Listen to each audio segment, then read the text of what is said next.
నమస్తే, welcome to I news. నేను హిమ.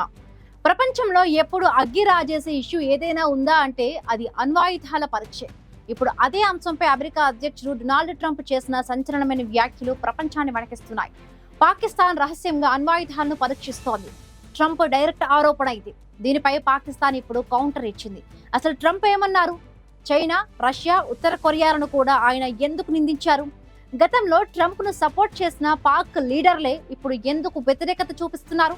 America అధ్యక్షుడు డొనాల్డ్ ట్రంప్ మాట్లాడితే అది వరల్డ్ న్యూస్. సిబిఎస్ న్యూస్ కు ఇచ్చిన 60 మినిట్స్ ఇంటర్వ్యూలో ఆయన న్యూక్లియర్ టెస్టింగ్ పై చేసిన కామెంట్స్ ఇప్పుడు గ్లోబల్ పాలిటిక్స్ ను హీట్ ఎక్కిస్తున్నాయి. Russia, China, North Korea, even Pakistan కూడా సీక్రెట్ గా న్యూక్లియర్ టెస్ట్లు చేస్తున్నాయని ట్రంప్ ప్రకటించారు. అమెరికా మాత్రమే అలా చెయ్యని ఏకైక దేశంగా మిగిలిపోయిందని ఆరోపించారు. ప్రపంచం ఈ ట్రెండ్ లోకి వెళితే అమెరికా కూడా 30 ఏళ్ల తర్వాత న్యూక్లియర్ టెస్ట్లను రీస్టార్ట్ చేయాల్సి వస్తుందని బిగ్ వార్నింగ్ ఇచ్చారు ట్రంప్. ట్రంప్ మాటలను పాకిస్తాన్ ఒక్క దెబ్బతో కొట్టి పారేసింది. పాక్ సీనియర్ ఆఫీసర్ ఒకరు ట్రంప్ ను అబద్ధాల కోరుగా తోసిపుచ్చుతూ గట్టి రియాక్షన్ ఇచ్చారు. పాకిస్తాన్ అణు పరీక్షలు నిర్వహించిన మొదటి దేశం కాదు, రీస్టార్ట్ చేసే మొదటి దేశం కూడా కాబోదు అని క్లియర్ గా చెప్పేశారు.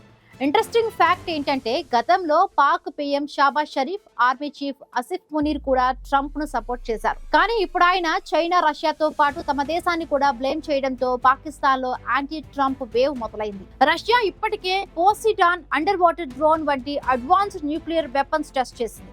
నార్త్ కొరియా నిరంతరం టెస్టులు చేస్తూనే ఉంది. ఈ పరిస్థితుల్లో వరల్డ్ పీస్ కు నిజమైన ముప్పు ఎక్కడి నుంచి వస్తోంది? ఏ దేశం ట్రాన్స్పరెంట్ గా ఉంది? ఈ ప్రశ్నలకు సమాధానం దొరికే వరకు ఈ అణు భయం ప్రపంచాన్ని వీడుతూ